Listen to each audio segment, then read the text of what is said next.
Assalamualaikum warahmatullahi wabarakatuh. Salam Om Swastiastu, Namo Buddhaya, salam kebajikan.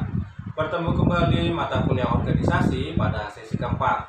Pada sesi keempat ini kita akan membahas mengenai kompleksitas organisasi, di mana pada sesi ketiga yang lalu kita telah sama-sama membahas mengenai birokrasi organisasi.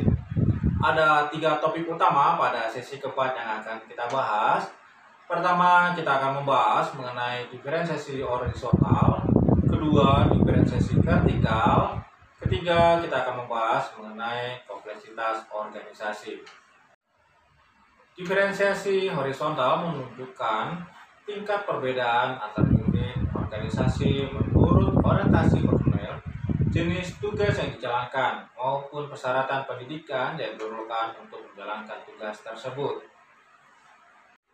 Makin banyak terdapat jenis dan tugas berbeda dalam organisasi, yaitu tugas-tugas yang masing-masing memerlukan pengetahuan dan keterampilan khusus spesialis, seperti bahwa tingkat kompleksitas organisasi semakin tinggi.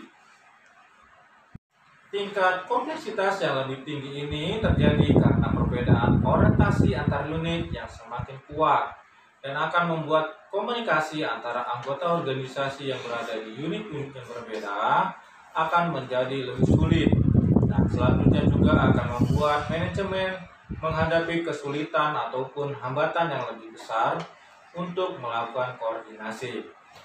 Lebih dari 2 abad yang lalu, seorang ahli ekonomi yang bernama Adam Smith dalam tulisannya yang terkenal The Wealth of Nations membahas hasil penelitian yang dia lakukan terhadap sebuah pabrik peniti.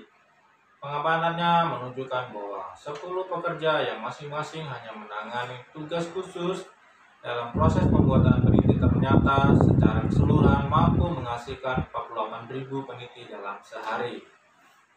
Sementara, jika masing-masing pekerja bekerja terpisah secara independen dan setiap pekerja ditugaskan mengerjakan keseluruhan proses yang dibutuhkan secara lengkap dalam buat peniti, dari mulai meluruskan kawat sebagai bahan baku peniti, menajamkan ujungnya, mematari pin kepala peniti, ternyata 10 orang pekerja tersebut hanya mampu menghasilkan 10 hingga 200 buah peniti dalam sehari. Yang diamati oleh Adam Smith ini mendorong munculnya pertanyaan mengapa efisiensi akan menjadi lebih baik apabila kita membagi pekerjaan menjadi tugas-tugas bersifat khusus. Pertama, tidak ada individu pekerja yang sanggup menangani keseluruhan pekerjaan yang sifatnya canggih dan kompleks sendirian. Jika seorang individu ditugaskan membuat mobil, walaupun ia memiliki ratusan jenis keterampilan yang memang dibutuhkan untuk membuat mobil, barangkali baru berbulan-bulan kemudian sebuah mobil bisa menjadi rampung dikerjakan. Kedua, adanya keterbatasan pengetahuan maupun keterampilan masing-masing bekerja. Sebagian tugas menuntut keterampilan yang tinggi, sedang sebagian tugas yang lain bisa dikerjakan oleh seorang yang tidak terlalu terlatih.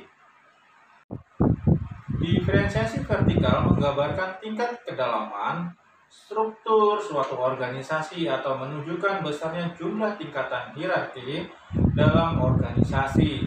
Semakin besar diferensiasi vertikal suatu organisasi, berarti akan menambah besar tingkat kompleksitas karena terjadi penambahan jumlah tingkatan hierarki dalam organisasi tersebut. Diferensiasi vertikal dan horizontal saling mempengaruhi satu sama lain. Diferensiasi ke arah vertikal juga merupakan cara organisasi bereaksi terhadap meningkatnya diferensiasi ke arah horizontal.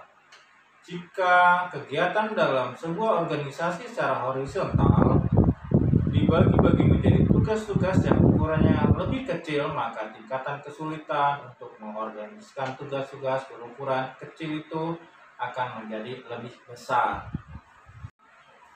Sebagai contoh, sebuah perusahaan konstruksi yang kegiatannya menangani pembangunan jalan tol akan memerlukan kelompok-kelompok insinyur sipil. surveyor, perencanaan jembatan, tugas pengaspalan, pengemudi truk, operasional alat-alat berat, dan beragam jenis yang memiliki keterampilan yang saling berbeda. Akan tetapi, perlu ada pihak yang mengawasi dan mengatur masing-masing kelompok ini agar kegiatannya setiap kelompok bisa berjalan sesuai rencana keseluruhan dan juga memenuhi jadwal yang telah ditetapkan. Sebuah perusahaan manufaktur dikatakan terdiferensiasi secara horizontal apabila fungsi-fungsi yang berbeda seperti fungsi marketing dan fungsi produksi ditempatkan pada lokasi yang terpisah. Tapi jika kegiatan pemasaran yang sebenarnya sejenis dilaksanakan melalui beberapa counter pemasaran yang tersebar, misalnya di Jakarta, Bandung, Surabaya, dan kota-kota lainnya, sementara kegiatan produksi dilakukan di sebuah pabrik yang berlokasi di Cirebon, maka organisasi ini menjadi lebih kompleksitas daripada jika kegiatan produksi maupun pemasarannya dilakukan atau diatur secara terpusat di Cirebon. Mengembangkan alat untuk mengukur tingkat kompleksitas organisasi merupakan permasalahan penting bagi para peneliti maupun bagi pengelola organisasi.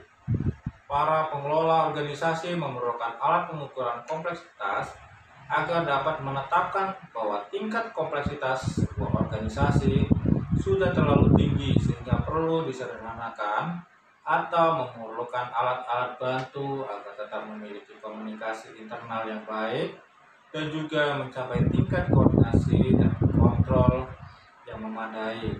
Alat ukur kompleksitas ini juga menunjukkan tindakan yang tepat untuk menangani organisasi yang tingkat kompleksitas masih rendah. Itulah garis besar pada sesi keempat yang akan kita bahas.